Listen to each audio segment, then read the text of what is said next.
Hey there, I'm Jerry Pujals with Homestead Real Estate here in the beautiful Napa Valley on a beautiful sunny day, and this is Susan Pujals with Homestead Real Estate. in the beautiful Napa Valley and a beautiful day. Yeah.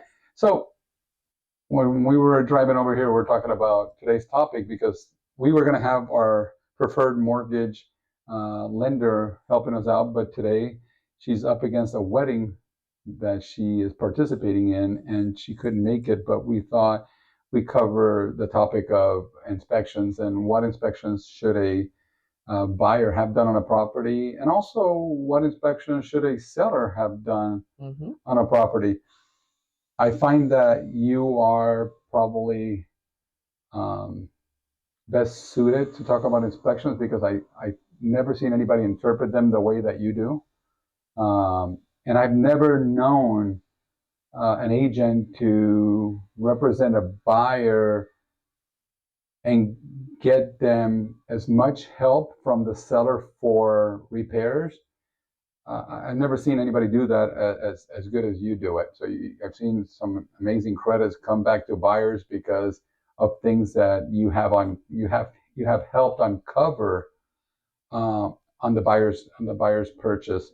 So, but let's start with sellers today. So, sellers, what should a seller do in the way of inspections? What's your take on that?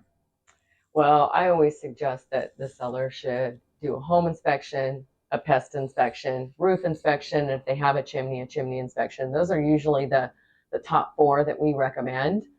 I mean, personally, if we're listing a property, we like to have all the inspections up front out there on Disclosure IO, because when offers are brought in, it's under the assumption that they've read all the reports, they've looked at everything, so they're making an offer, as is, subject to the reports. That way there's no more negotiation after that.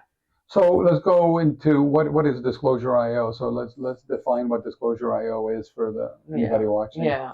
So Disclosure IO is a platform that we use as agents. Not everybody uses it, but we use it because that way it gives the ability for the agent to pull down all the disclosures, all the reports, so that they can send them over to their clients. And then that way they can read through them and have a better idea of like what's going on with the property, how clean is the property, what needs to be done. And I think it's a good idea to ask, if you're working with somebody that is not us, ask your agent if disclosures are up for grabs, meaning are they up on a platform that they can easily be had, so that agent can review inspections, send you copies of said inspections, and that way you and your agent can decipher them before you even write an offer on the property. I love going in with eyes wide open on anything that we're involved with, and we try to help sellers understand that it's a good idea to have those up front. Yeah, absolutely. Like you said, then the buyers are coming in eyes wide open and no surprises, right? And you can negotiate things up front, or you can write the offer accordingly and maybe deduct for some of the costs of those repairs. Yeah, I think what percentage of agents would you say, what percentage of listing agents would you say are uploading to Disclosure IO? I would say they have some kind of disclosure source that they're using, whether it's Disclosure IO or some other platform. But I would say that, I don't know, 70%. Oh, that many? Wow. Of the agents, maybe. Yeah, 60 wonderful. to 70%. Yeah. Some decide they don't want to do any. I kind of always discourage that. I kind of like having everything up front, so that way, when buyers are looking at our listings, everything's there that they can look at, so that way they're writing an offer subject to what they see on the reports rather than later. Right now, were we talking about the sellers, what inspections the sellers should do? We're still on sellers, aren't we? Yeah, so I'm trying to think. So for a seller, we encourage, like you said, the roof, the pest, the home, and the chimney. Those are the four basics. Those are the four basics. For traditional real estate, right? For traditional homes, your typical home. Like a single family residence that doesn't have like in the acreage. In the city. Right, yeah. If you have acreage, then it's a slightly different story. I like doing those reports up front But then also, a lot of times we might not do the well or the septic. And part of the reason why we maybe don't do the well or the septic is because if we're representing the seller, we know that a buyer's like a lot more committed if they're willing to do these extra inspections, and they sort of, they put some skin in the game as well, right? Yeah. Yeah. Yeah. Yeah. I've seen it work both ways. I've seen it to where the sellers have opted not to do them to get the buyers to put skin in the game. And I've seen the sellers just cover the gamut. And if they have a well they can brag about, it might be a good idea to put that out there. If you're getting 30, 40 gallons a minute, that's just a great selling point. Right. If you're getting 3 to 5 gallons a minute, it's not something to really brag about, but it should, and it needs to surface because the buyer needs to know before they close on that property. Unless, as I've seen happen before, we sold a listing one time where the buyer got no inspections on a country piece of property with well and septic, but it was a high-end developer who knew that if he needed to put in another well, he had that built into his budget, and he went ahead and built a $12 million estate on the property as a spec home to resell. So he never got this is the only time in 25 years that I sold a property where someone didn't get a single inspection on a property with well and septic and bought it as is, $2 million, closed in 3 days, and then he built a $12.5 million home on the property. Right. So it just depends on who you are, but we highly recommend for buyers to always get the inspections. And I like the idea of sellers getting them, because then if you have something that you can really brag about, or if in your termite report you can clear the termite by just putting a few $1,000s into some dry rot, and now you provide a buyer with clearance, that just makes you and your property look better, and that's all marketable information. So we love that. Right. Yeah. I think that's really important. So from a buyer standpoint, you've seen it. I don't know. We can never say we've seen it all in this business, but you've seen a lot. And sometimes we have buyers who are contractors and say, "I'll just do my own thing," but most people are not contractors, and most people don't necessarily even know much about construction. So if a property didn't have any inspections done, what would you say then? Oh, well, the obvious answer would be, let's get all the inspections done, because when you physically look at a property, you can't tell what's going on. A lot of times you don't have a trained eye, unless, like what you said, Jerry, you're a contractor, you have a trained eye. And even though Jerry and I, we've been doing this for a really long time and have done, like, I would say hundreds of projects at this point, it's always a good idea to do a home inspection past roof and chimney, because there are things that you just can't see. There could be structural.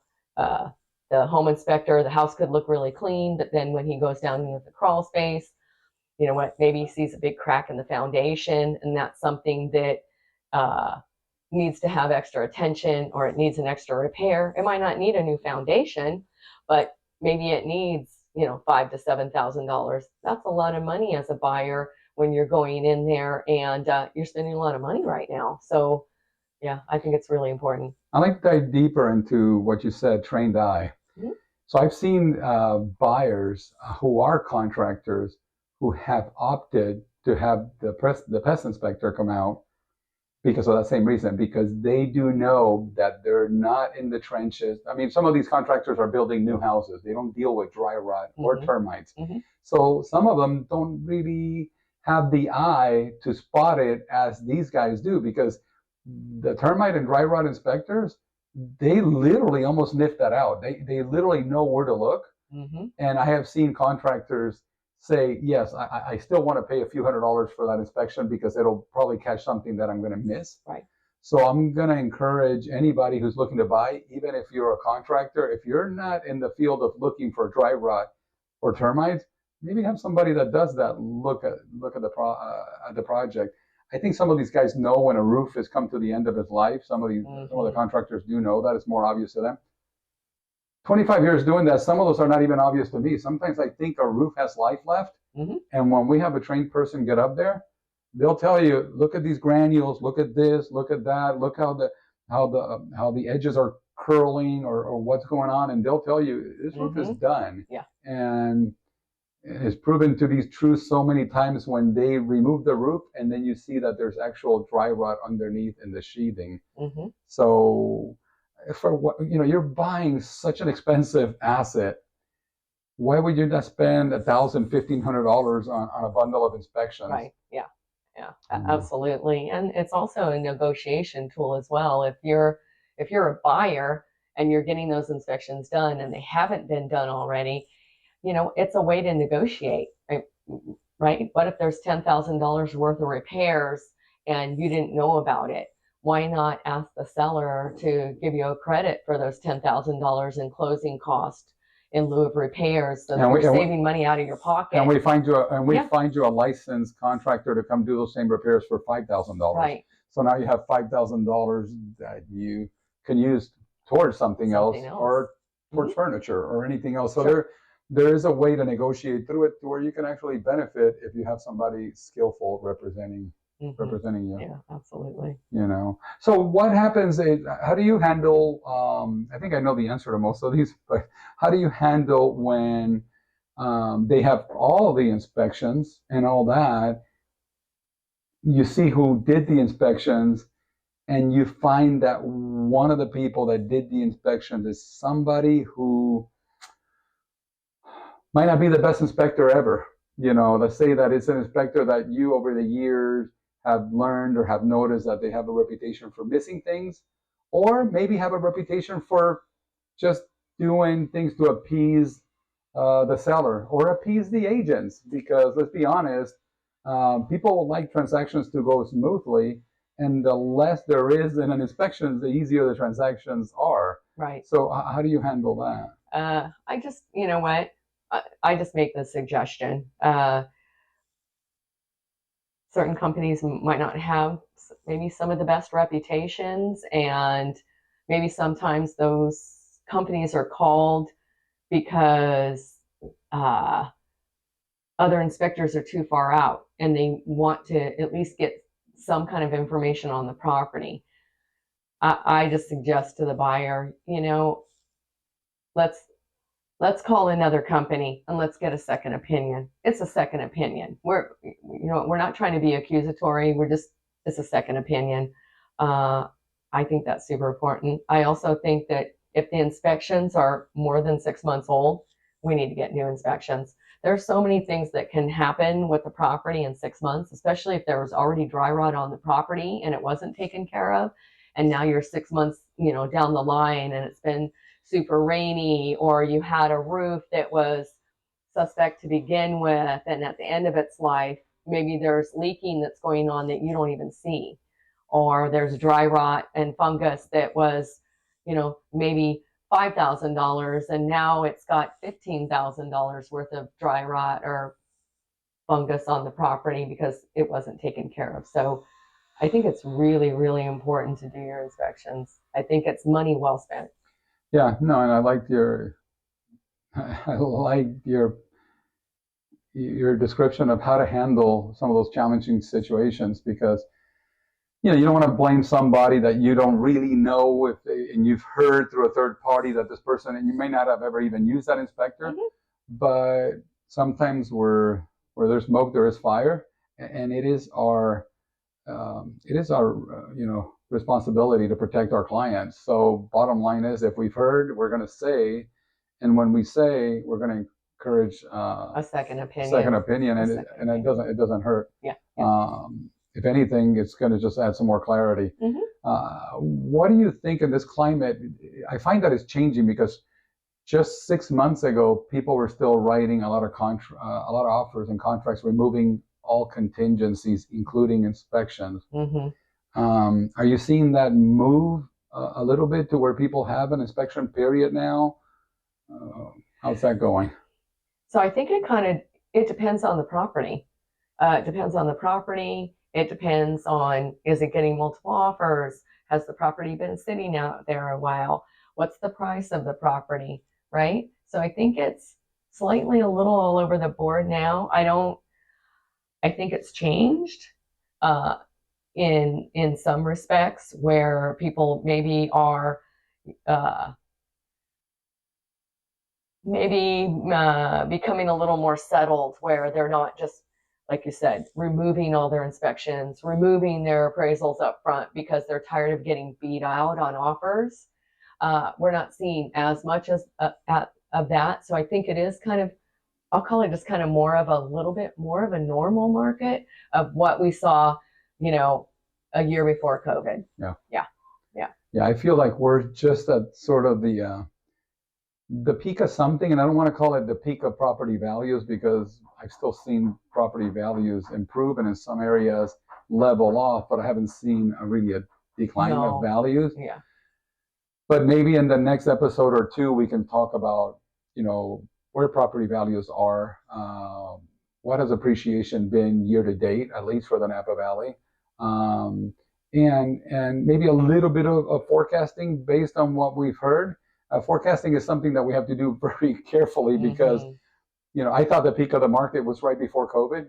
Yeah. And I was feeling like this was about ready to just go the other way and level off and start to give buyers a little bit of a reprieve. And that made a fool out of me. So, well, I think because you've been in this business for a long time, that you've seen all the cycles.